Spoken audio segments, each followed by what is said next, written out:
ബാലനടക്കമുള്ള CPIM-ന്റെ തലപ്പത്തിരിക്കുന്ന മുഴുവൻ നേതാക്കൾക്കും കിട്ടിയിട്ടുള്ള നിർദ്ദേശവും അവരുണ്ടാക്കിയിട്ടുള്ള ധാരണയും ഇത്തവണ നമ്മളൊരു ഹിന്ദു കൺസോളിഡേഷനാണ് ശ്രമിക്കുന്നത്. മുസ്ലിം മൈനോറിറ്റി അടക്കമുള്ള സംഗതികൾ നമ്മുടെ കയ്യിൽ നിന്ന് പോയി. ഭരണവുമായി ബന്ധപ്പെട്ട് പലതരത്തിലുള്ള വിരുദ്ധ വികാരമുണ്ട് എന്ന് മാത്രവുമല്ല, ശബരിമല സ്വർണ്ണക്കൊള്ളക്കേസ് അടക്കം നമ്മളെ നെഗറ്റീവായി ഇമ്പാക്റ്റ് ചെയ്യുന്ന പല കാരണങ്ങളുണ്ട്. അവയെ മറികടക്കാൻ മനുഷ്യരെ മതപരമായ വൈകാരികതയിലേക്ക് കൊണ്ടുവരുന്ന ഒരു സ്ട്രാറ്റജി നമ്മൾ എടുക്കാൻ പോകുന്നു. അതിൻ്റെ ഭാഗമായി നമ്മൾ ഹിന്ദു കൺസോളിഡേഷനാണ് ഉദ്ദേശിക്കുന്നത്.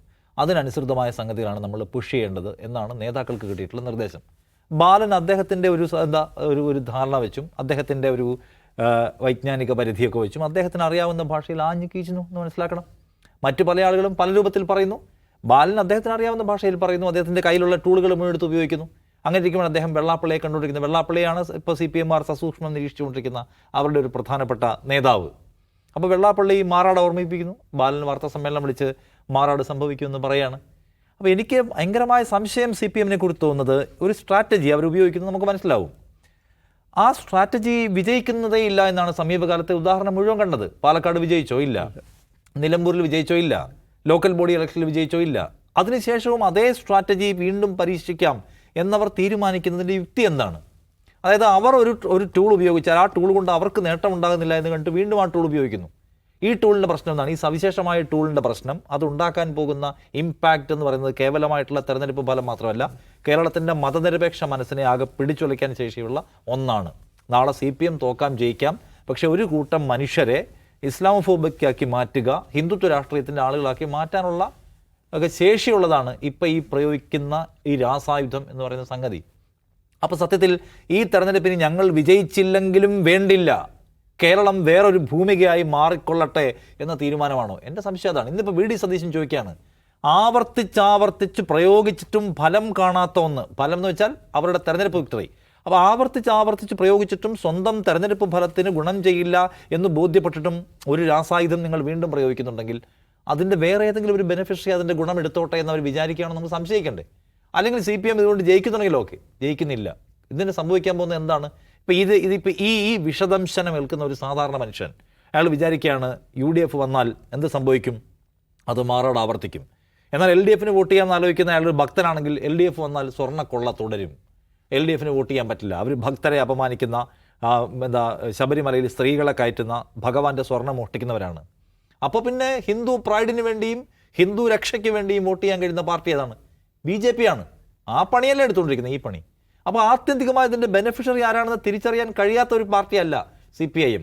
നമ്മളെടുക്കുന്ന ഈ പണിക്ക് നമുക്ക് ഗുണം കിട്ടുന്നതിൽ പിന്നെ കിട്ടാൻ പോകുന്നത് BJP-ക്കാണ്, RSS-നാണ്, ഹിന്ദുത്വ പ്രത്യയ ശാസ്ത്രത്തിനാണ് എന്നവർക്ക് ബോധ്യപ്പെട്ടിട്ടും അവർ ചെയ്യുന്നുണ്ടെങ്കിൽ അവർ ആ ബെനിഫിഷ്യറി അതിൻ്റെ ഗുണം എടുത്തോട്ടെ എന്ന് മനസ്സിലാക്കുകയാണോ? ഞങ്ങളൊരു ക്യാമ്പയിൻ മോഡ് ഉണ്ടാക്കിത്തരാം എന്ന് അവരാരോടെങ്കിലും ഒരു ധാരണ ഉണ്ടാക്കിയതിൻ്റെ അടിസ്ഥാനത്തിലാണോ ഇത് ചെയ്യുന്നത്? എനിക്ക് സംശയമാണ്. അല്ലെങ്കിൽ എന്താണ് ചെയ്യേണ്ടത്? ഇടതുപക്ഷം എന്നതിൻ്റെ എക്കാലത്തെയും ഏറ്റവും വലിയ വാല്യൂ അത് ഇടതുപക്ഷ രാഷ്ട്രീയം സംസാരിക്കുമെന്നതാണ്, മറ്റൊന്നുമല്ല. അത് ഇടതുപക്ഷ രാഷ്ട്രീയം സംസാരിക്കും. ഇടതുപക്ഷ നയങ്ങളെ മുൻനിർത്തിക്കൊണ്ടുള്ള ഭരണം കൊണ്ടുവരും. എന്തുകൊണ്ടാണ് ഇടതുപക്ഷത്തിൻ്റെ പോലീസ് പ്രോപ്പറായി പ്രവർത്തിക്കുന്നുള്ള വിമർശനം വരുന്നത്? ഇടതുപക്ഷത്തിൻ്റെ പോലീസ് എന്ന് വെച്ചാൽ ഇടതുപക്ഷ നയമുള്ള പോലീസ് ആയിരിക്കുമെന്ന കാര്യത്തിൽ ജനത്തിനൊരു ധാരണയുണ്ട്. ഇടതുപക്ഷം ഒരു മതനിരപേക്ഷ ജനാധിപത്യ പുരോഗമനാശയം മുന്നോട്ട് വയ്ക്കുന്നു. അവരെ കൂടുതൽ ഓഡിറ്റ് ചെയ്യാൻ കഴിയും എന്ന് മലയാളി വിചാരിക്കുന്നുണ്ട്. അത്രയും ഓഡിറ്റ് UDF-ന് കിട്ടില്ല. കാരണം ലെഫ്റ്റിനെ കുറിച്ച് ആളുകളുടെ പ്രതീക്ഷ അതാണ്. ആളുകൾ വിചാരിക്കുന്നതും പ്രതീക്ഷിക്കുന്നതും ആഗ്രഹിക്കുന്നതും ലെഫ്റ്റിൻ്റെ വർത്തമാനം പറയാന്നുള്ളതാണ്. അത് ഇൻ്റർനാഷണൽ പെർസ്പെക്റ്റീവിലായാലും ദേശീയ രാഷ്ട്രീയത്തിൻ്റെ കാര്യത്തിലായാലും സംസ്ഥാനത്തിൻ്റെ കാര്യത്തിലായാലും ലെഫ്റ്റിൻ്റെ ഒരു പൊസിഷന് ഭയങ്കര വാല്യൂ ഉണ്ട്. നമ്മളിപ്പം ഈ പറയുന്ന വെനസ്വേല എപ്പിസോഡിലടക്കം കണ്ടുകൊണ്ടിരിക്കുകയാണ്. അപ്പോൾ ജനം ആ പൊസിഷൻ്റെ, ആ രാഷ്ട്രീയത്തിനെ വാല്യൂ ചെയ്യുമ്പോൾ ആ രാഷ്ട്രീയത്തെ സമ്പൂർണ്ണമായും കളഞ്ഞു കുളിച്ചിട്ട് നിങ്ങൾ ഈ വർത്തമാനം പറയാൻ പോയാൽ ഈ വർത്തമാനം പറയുന്ന ആൾക്കാർ വേറെയുണ്ട്, അതിൻ്റെ ആളുകൾ നിങ്ങളല്ല എന്നതെന്താണ് CPM മനസ്സിലാക്കാത്തതാണ് എൻ്റെ സംശയം. ഇപ്പോൾ ഇന്നലെ ഒരു AI വീഡിയോ കണ്ടു. അതിൽ പിണറായി വിജയനും KK ശൈലജ അടക്കമുള്ള ആൾക്കാരെല്ലാവരും ഇരിക്കുമ്പോൾ പിണറായി വിജയൻ പറയുന്നു, അടുത്ത തെരഞ്ഞെടുപ്പിൽ ഞങ്ങൾ ജയിക്കും, ജയിച്ചാൽ എൻ്റെ മരുമകൻ മുഹമ്മദ് റിയാസാണ് കേരളത്തിൻ്റെ മുഖ്യമന്ത്രി. അപ്പോൾ മണ്ണും ചാരിയുന്നവൻ കൊണ്ടുപോയി എന്നൊക്കെ ഉള്ള AI വീഡിയോ ആണ്. വളരെ യാഥാർത്ഥ്യമെന്ന് തോന്നുന്ന തരത്തിൽ ക്രിയേറ്റ് ചെയ്തിരിക്കുന്ന വീഡിയോ ആണ്. അത് കാണുമ്പോൾ നമുക്ക് പെട്ടെന്നൊരു ഞെട്ടൽ തോന്നും. ഇതെന്താണ് ഈ ചെയ്യുന്നത്? മുഹമ്മദ് റിയാസ് എന്ന് പറഞ്ഞ മരുമകൻ, അദ്ദേഹത്തിൻ്റെ കുടുംബാംഗം മുസ്ലിം മുഖ്യമന്ത്രിയാകുമെന്ന ഭീതി പരത്തുകയാണ്. ഇവരുടെ ഓപ്പോസിറ്റുള്ള ഏതോ ടീമാണ് ഇത് ചെയ്യുന്നത്. ഇതൊക്കെ അന്യായമാണല്ലോ എന്ന് നമുക്ക് കാണുമ്പോൾ തോന്നും. പക്ഷേ അത് അന്യായമാണെന്ന് പറയാനുള്ള ധാർമ്മിക പരിസരം ഇപ്പോൾ CPM-നുണ്ടോ? CPM എന്താണോ ചെയ്യുന്നത്, ഈ മുഹമ്മദ് റിയാസിനെ മുഖ്യമന്ത്രിയാക്കാനുള്ള കളിയാണ് കളിക്കുന്നതെന്ന് പറയരുത് എന്ന് പറയാനുള്ള ധാർമ്മികമായ പരിസരത്തല്ല CPM നിൽക്കുന്നത്. CPM അതിൻ്റെ മാക്സിമത്തിൽ ആ കളി അങ്ങോട്ട് കളിച്ചുകൊണ്ടിരിക്കുകയാണ്. CPM അത് ഡിസേർവ് ചെയ്യാണ് അല്ലേ? അപ്പോൾ എനിക്ക് CPM ചില പ്രൊഫൈലുകളിലൊക്കെ ഈ വൃത്തികേട് കാണിക്കുന്നു, മോശം സംഗതിയാണ് എന്നൊക്കെയുള്ള കമൻറ്റുകളും പോസ്റ്റുകളും കാണുന്നു ഈ വീഡിയോയും ഒക്കെ വെച്ചിട്ട്. പക്ഷേ അവർ ആ പണിയെടുത്തു. ഇടതുപക്ഷ രാഷ്ട്രീയവും മതനിരപേക്ഷ രാഷ്ട്രീയവും സംസാരിക്കുന്ന ഒരു പാർട്ടിയോട് റിയാസിനെ മുഖ്യമന്ത്രിയാക്കാനാണോ ശ്രമിക്കുന്നതെന്ന് ചോദ്യം ചോദിക്കുന്നതിൽ പ്രശ്നമുണ്ട്. അവർ സെയിം കളിയാണ് കളിക്കുന്നതെങ്കിൽ പിന്നെ ഈ ചോദ്യത്തിന് അല്ലെങ്കിൽ ഈ വിമർശനത്തിന് ഈ ചമ്മലിന് വല്ല കഥയുണ്ടോ? അതുകൊണ്ട് CPM എന്താണ് ചെയ്തുകൊണ്ടിരിക്കുന്നത് എനിക്കറിയില്ല, ആരാണ് അവരെ ഉപദേശിക്കുന്നത് എനിക്കറിയില്ല. എന്തായാലും നിരന്തരമായി തോറ്റുപോകപ്പെടുന്ന ഒന്ന് ആളുകൾക്ക് ഇത് മനസ്സിലായി. ആളുകൾ ഇതിൽ സാധാരണ നിലയ്ക്കുള്ള വിശ്വാസികൾ പോലെ ആൾക്കാർ പോലും അല്ലെങ്കിൽ ഹിന്ദു സമുദായത്തിനകത്തുള്ള ആളുകൾക്ക് പോലും മനസ്സിലായി കഴിഞ്ഞിരിക്കുന്നു ഇത് CPMൻ്റെ ഒരു സ്ട്രാറ്റജിയാണ്. ആ സ്ട്രാറ്റജി പലതിനെയും മറികടക്കാൻ വേണ്ടി അവർ ചെയ്യുന്ന ഒന്നാണ് എന്ന് ബോധ്യപ്പെട്ടുകൊണ്ടാണല്ലോ കഴിഞ്ഞ തെരഞ്ഞെടുപ്പിൽ എല്ലാ കൗണ്ടർ വോട്ടുകളും അല്ലെങ്കിൽ ആളുകൾക്ക് ഭരണവിരുദ്ധ വികാരത്തിൻ്റെ വോട്ടുകളും UDF കിട്ടുന്നത്, അല്ലാതെ ആരും BJPക്ക് പോലും ചെയ്തില്ല. സോ എന്താണ് എനിക്ക് മനസ്സിലായിട്ടില്ല ഇതുകൊണ്ട്. അതെനിക്ക് ഒരു പക്ഷേ അവസാനത്തെ ഒരു മതിഭ്രമം വന്ന് ദിശ തെറ്റി ഓടിക്കൊണ്ടിരിക്കുന്ന ഒന്ന്, കണ്ണി കണ്ടതൊക്കെ എടുത്തെറിയുന്ന ആൾക്കാരെ കണ്ടില്ലേ, അതുപോലെ എന്തോ സംഭവിക്കുകയാണെന്ന് തോന്നുന്നു ഇത്.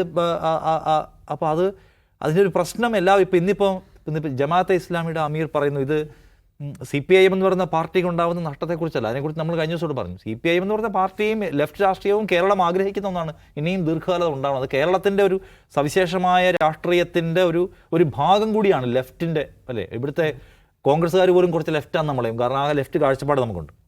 അതില്ലാതായി പോകുന്നതിനെ ആരും ആഗ്രഹിക്കുന്നില്ല. പക്ഷേ ഇത് ലെഫ്റ്റ് കൂടെ ഇല്ലാതാവും, അതിൻ്റെ കൂടെ കേരളം കാത്തു സൂക്ഷിച്ച് വന്നിരുന്ന അതിൻ്റെ ഒരു സ്ട്രക്ചറുണ്ട്, അതിനെയും കൂടി അപകടപ്പെടുത്തുകയാണ്. അപ്പം എങ്ങനെയും ഒരു മൂന്നാം ഭരണം ഇന്ത്യയിൽ കമ്മ്യൂണിസ്റ്റ് പാർട്ടികൾക്ക് വേറെ എവിടെയും ഭരണമില്ല, കേരളത്തിൽ മാത്രമേ ഉള്ളൂ, അത് നിലനിർത്തേണ്ടതുണ്ട് എന്ന് പറഞ്ഞിട്ട് അതാണ് എല്ലാവരും പറയുന്നത്. അത് നിലനിർത്താൻ വേണ്ടി നമുക്ക് ഏത് കളിയും കളിച്ചാലും നിന്നേ പറ്റൂ, അല്ലെങ്കിൽ നമ്മളെങ്ങനെ സർവൈവ് ചെയ്യും, നമ്മളെങ്ങനെ ഡൽഹിയിലെ AK സെൻറ്ററിൽ കറണ്ട് ബില്ല് അടയ്ക്കും എന്നൊക്കെ പറയുന്ന ആൾക്കാരെ ഞാൻ കാണുന്നുണ്ട്.